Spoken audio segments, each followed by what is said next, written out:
Before I begin the video, I just want to flag, as always, that I am not a qualified financial advisor and nothing I say should be considered as financial advice. Hello, I'm the Jody Saver and welcome back to my channel. So this is the month 10 Financial Freedom Challenge update. So I've been on this journey since October 2023, trying to chart my progress towards financial freedom. So I'm trying to get my savings, investments and premium bonds balance to be greater than our outstanding mortgage balance. So I've been really looking forward to filming this video today.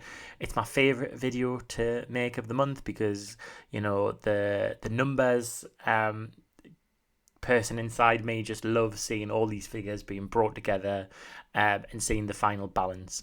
I've had a bit of a busy day today. I've been at work and then I've come home. I've made curry for tea, and then I've also made a soup for tomorrow for work and Friday probably as well for work.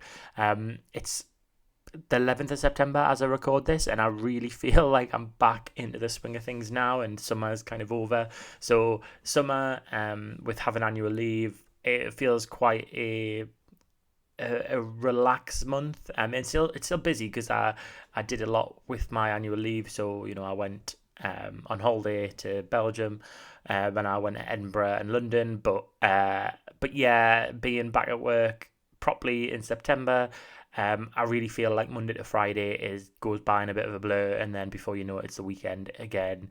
I think one of the things I'm trying to do more this year is be a bit more intentional with my time. So I have deleted Instagram from my phone, and I'll probably make a video about it, but I've turned my phone into a bit of a dumb phone, so I don't have the internet on it. Well, I have access to the internet, but I don't have Safari on it, and that means that I'm trying to be more intentional with my time after work. So, you know, if I'm making one of these videos, if I'm reading a book, if I'm doing exercise, you know, just trying to stop mindlessly scrolling.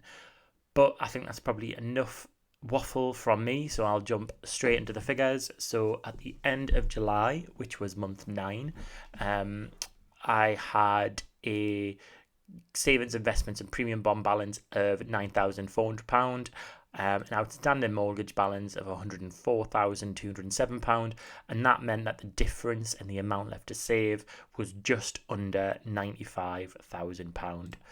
So I'll go through these figures, and if you've watched my previous videos, then you may be familiar with some of these.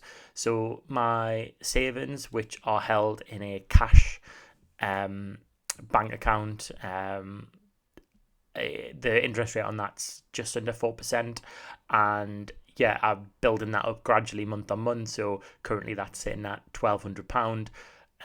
The intention is that this will only reduce if there is an emergency, so I'm not going to touch that for luxury expenses. So, you know, if I need to pay for a holiday, I'm not going to be touching that. I'm trying to get a bit better in that respect. My stocks and shares ISA, so this is an ISA I have in a global index fund. That's the choice I made on that is just, you know, my own personal choice with reading the information I have to hand and, you know, weighing up the pros and cons. That balance was £8,157. So even though I've contributed to it this month, there was a bit of a dip in the market, you know, a bit of a market fluctuation. So actually it remains at the same level as July 24. And then premium bonds, so I contributed £25 to my premium bonds, but still I have not had a win. So total across those three is £9,582. I've mentioned on the previous videos, but I'm really wanting to get this to £10,000. I mean, ideally I want it to be over £12,000 because that represents to me a year of necessary living expenses for myself. So it costs to run our flat £1,000 a month for all the bills. So if I was to lose my job, and, you know, in the scenario that my partner still has their job, then I could live off £500 for the bills plus £500 for food shopping and personal spending money. So that'd be £1,000 to live off per month. That's probably my minimum necessary monthly spend. So at the moment, that would last me 9.5 months if I was in that position and I had to liquidate all my sort of liquid assets. But I think getting it over £12,000 will really give me that peace of mind. And going forward over the next year, I'm really wanting to build up my emergency fund, so my savings and my premium bonds, so that I've got maybe £6,000 to £12,000 across those two. So I know that if I did lose my job, I have some wiggle room of money I can use before I have to sell any of my investments. And then my outstanding mortgage balance, I should say my outstanding mortgage balance is £103,706. So we broke another £1,000 mark, which is really good. And on the mortgage balance, I am looking forward to it getting below £100,000. So going from 6 figures to 5 figures. So that'll be nice. And similarly, I mean, it's the same thing. I want my savings to go from 4 figures to 5 figures, and my mortgage balance to go from 6 figures to 5 figures. So the difference between the two at the moment is £94,124. So if in my challenge of being financially free, my definition of financially free, that is, before December 2025, is I need to have put away 94 grand in that time. The monthly progress is, it's still around that £700 mark. And then kind of since in the 10 months since I started this challenge, I've made £9,493 worth of progress, which is really good.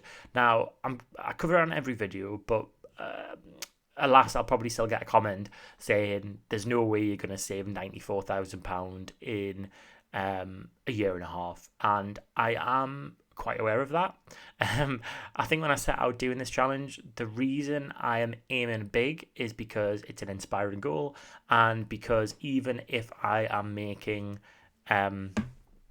small steps towards it, I'm still in a much better position than I would be if I didn't even try at all. So even if it gets to 2 years down the line and I don't know, say I'm £20,000 further towards my goal than I was, in October 2023, then that's amazing. I think there's probably a lot of people who aren't able to increase their I don't want to call it net worth, because it's probably not my net worth. It's increase my sort of I call it increase assets by £600 to £700 a month.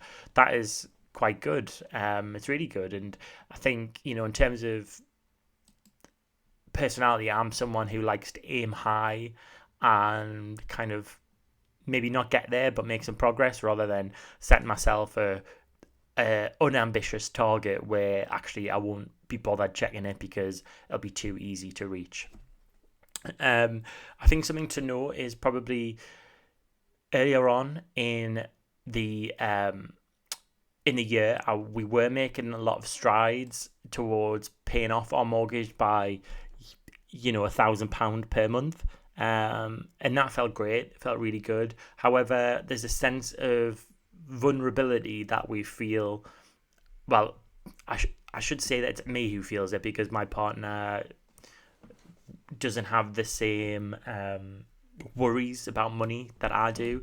So I feel a sense of vulnerability if I don't have a few £1,000 easily accessible in my bank account. So, you can see here that I'm hovering around £1,000 easily accessible. Now, that's not great for me. So what I'm trying to do is direct my attention at the moment away from the mortgage. The mortgage is still coming down by around £500 per month, which is still great.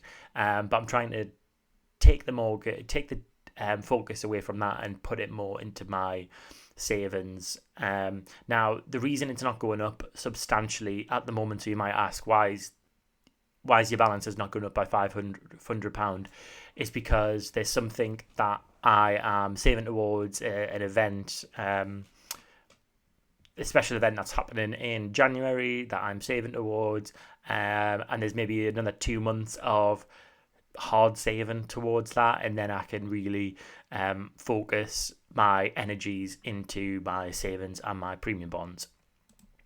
So yeah, so that is the video for this evening. So yeah, I hope that was useful. Just to say, I am at 700 and something subscribers. I think it's maybe 709 subscribers at the moment, and I'd really like to get to 1,000 by the end of the year. So if you haven't already and you enjoy watching these videos, then do hit that subscribe button, and that would be great. I've also created a blank version of this spreadsheet. So I've done it on Google Sheets, and I did it because someone requested it on the last update video I did. So I had to go doing it on Google Sheets. I'll share the link again in the description box of this video. So if you want to track your own figures using this spreadsheet, then you can do. I mean, it's blank, so the totals, you don't have to do anything with the totals, but you have to fill in these figures and it'll calculate the rest. So yeah, if that's something you're interested in, do use a spreadsheet, and I'd love to hear the feedback if you are using the spreadsheet. So drop me a comment on the video after you've used it and just let us know what you think and if there's any improvements I can make. But yeah, I'll stop my waffling now and I'll see you on the next video.